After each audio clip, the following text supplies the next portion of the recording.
আজ আমি সবার আগে কৃতজ্ঞতা জানাতে চাই বিএনপির সম্মানিত চেয়ারম্যান জনাব তারেক রহমানকে। আমি দৃঢ়ভাবে বলছি, বাংলাদেশকে সুন্দর, নিরাপদ, গণতান্ত্রিক ও কল্যাণমুখী রাষ্ট্রে রূপান্তর করার জন্য যে দিশা দরকার, সেই দিশা জনাব তারেক রহমান আমাদেরকে দিয়েছেন। আমরা তার নেতৃত্বে আর দর্শন অনুসরণ করেই সামনে আগাবো। জনাব তারেক রহমান বলেছেন, রাষ্ট্র পরিচালনার মূলনীতি হবে সবার আগে বাংলাদেশ। এই স্লোগান শুধু একটি বাক্য নয়, এটি আমাদের রাষ্ট্র চিন্তার মেরুদণ্ড। ক্ষমতা নয় মানুষের অধিকার, লুটপাট নয় উৎপাদন, ভয় নয় ন্যায়, বৈষম্য নয় ন্যায্যতা, এটাই আমাদের পথ। গত 6 ফেব্রুয়ারি আমাদের প্রিয় নেতা জনাব তারেক রহমানের নেতৃত্বে বিএনপির একটি নির্বাচনী ইশতেহার দিয়েছে, যার মূল বার্তা করব কাজ, করব দেশ, সবার আগে বাংলাদেশ। এই ইশতেহার শুধু স্বপ্ন নয়, দায়বদ্ধ পরিকল্পনা, মানুষের জীবনে সরাসরি প্রভাব ফেলবে এমন প্রতিশ্রুতি। এই ইশতেহারের কয়েকটা বড় অঙ্গীকার আমি আপনাদের সামনে তুলে ধরছি, কারণ এগুলো শুধু ঢাকা 13 না, পুরো বাংলাদেশের মানুষকে স্বস্তি দেবে। আমাদের অঙ্গীকার খুব পরিষ্কার, রাষ্ট্র মানুষের পাশে দাঁড়াবে, বিশেষ করে প্রান্তিক ও নিম্ন আয়ের পরিবারগুলোর পাশে। তাই আমরা ফ্যামিলি কার্ড চালু করব, প্রতি মাসের সহায়তা ও নিত্যপণ্য স্বস্তি নিশ্চিত করতে। একইভাবে ফার্মার্স কার্ড দেব, কৃষকের ন্যায্য দাম, ভর্তুকি, সহজ কৃষি ঋণ, কৃষি বীমা এবং শক্তিশালী রাষ্ট্রীয় মার্কেটিং ব্যবস্থা, যাতে কৃষক দালালের কাছে জিম্মি না থাকে। স্বাস্থ্য খাতে আমরা সেবাকে মানবিক ও দুর্নীতিমুক্ত করব। এজন্য 1 লাখ স্বাস্থ্যকর্মী নিয়োগ দেব, হাসপাতাল, স্বাস্থ্য কেন্দ্র, লোকবল বাড়বে, রোগী মর্যাদা পাবে। শিক্ষায় আমরা চাই কাঠামোগত সংস্কার, দক্ষতা ও মূল্যবোধ ভিত্তিক শিক্ষা, প্রাইমারিকে সর্বোচ্চ অগ্রাধিকার, শিক্ষক শিক্ষার্থীর প্রযুক্তি সহায়তা এবং শিশুদের জন্য মিড ডে মিল। যুবকদের জন্য থাকবে বাস্তব সুযোগ, টেকনিক্যাল ও ভাষা দক্ষতা, স্টার্ট আপ উদ্যোক্তা সহায়তা, ই কমার্স, বিশ্ব সংযোগ ও মেধা ভিত্তিক নিয়োগ, যাতে যোগ্যতা অনুযায়ী সকলে কাজ পায়। খেলাধুলাকে আমরা পেশা বানাবো, জেলা উপজেলা অবকাঠামো প্রশিক্ষণ বাড়াবো, প্রতিভা যেন হারিয়ে না যায়। পরিবেশ ও জলবায়ু সহনশীলতায় নদী, খাল খনন, পুনর্খনন, বৃক্ষরোপণ এবং আধুনিক বর্জ্য ব্যবস্থাপনা, এগুলো হবে অগ্রাধিকার।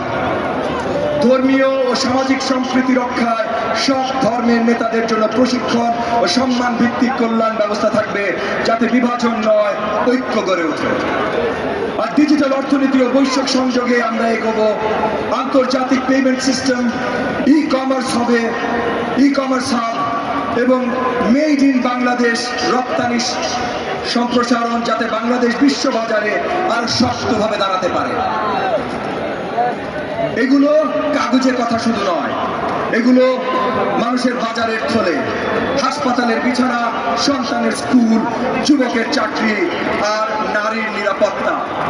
এগুলো আমাদের আগামী প্রধানমন্ত্রী ইনশাআল্লাহ জনাব তারেক রহমানের ইশতেহার। ভাই ও বোনেরা, জনাব তারেক রহমান সত্যিকারের ত্যাগ মানে কি, সেটা না জানলে এই নেতৃত্বের মূল্য বোঝা যাবে না। তিনি কি ত্যাগ স্বীকার করেছেন? তিনি বছরের পর বছর মিথ্যা মামলা, রাজনৈতিক প্রতিহিংসা, নির্বাসনের কষ্ট সহ্য করেছেন। পরিবারের উপরে নেমে এসেছে সীমাহীন চাপ। তার মা আমাদের আপসীন নেত্রী এবং এদেশের সফল প্রধানমন্ত্রী বেগম খালেদা জিয়া, তিনি দীর্ঘদিন নির্যাতনের শিকার হয়েছেন, অসুস্থতা নিয়েও সংগ্রাম করেছেন। এই পরিবার বাংলাদেশের গণতন্ত্রের জন্য নিজেদের ব্যক্তিগত শান্তি পুরোপুরি বিসর্জন দিয়েছেন। শুধু শান্তি না, জান মাল সবকিছু বিসর্জন দিয়েছেন। এবং সেই অগ্নি পরীক্ষার মাধ্যমে আজকে আমরা পেয়েছি আমাদের নেতা আগামী প্রধানমন্ত্রী জনাব তারেক রহমানকে। জনাব তারেক রহমান শুধু একজন রাজনৈতিক নেতা নন, তিনি শহীদ রাষ্ট্রপতি জিয়াউর রহমানের উত্তরাধিকার বহন করেন।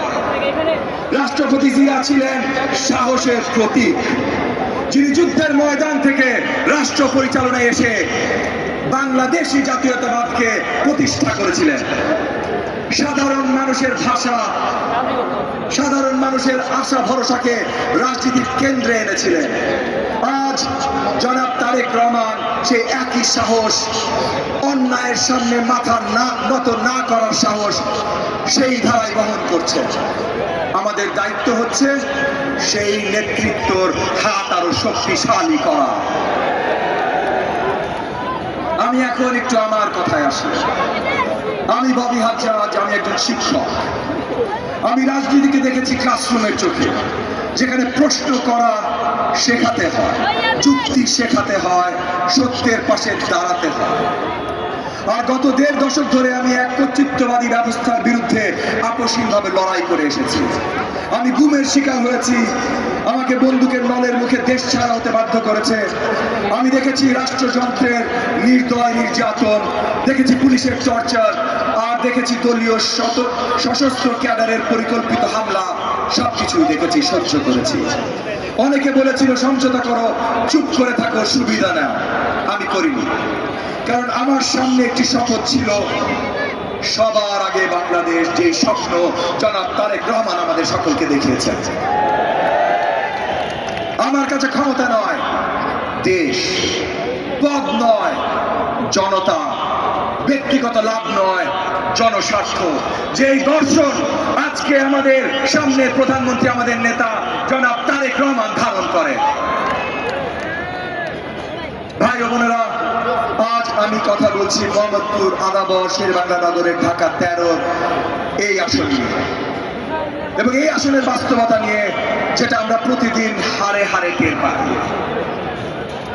এলাকার সবচেয়ে বড় সমস্যাগুলো চিন্তা, চাঁদাবাজি, কিশোর গ্যাং, নারী নিরাপত্তার সংকট, গ্যাস সংকট, রাস্তা ভাঙা, রাস্তা নেই, বর্জ্য, দুর্গন্ধ, ধুলো ও পরিবেশ দূষণ, সেবা নিতে হয়রানি, আইনি শাসনের অভাব।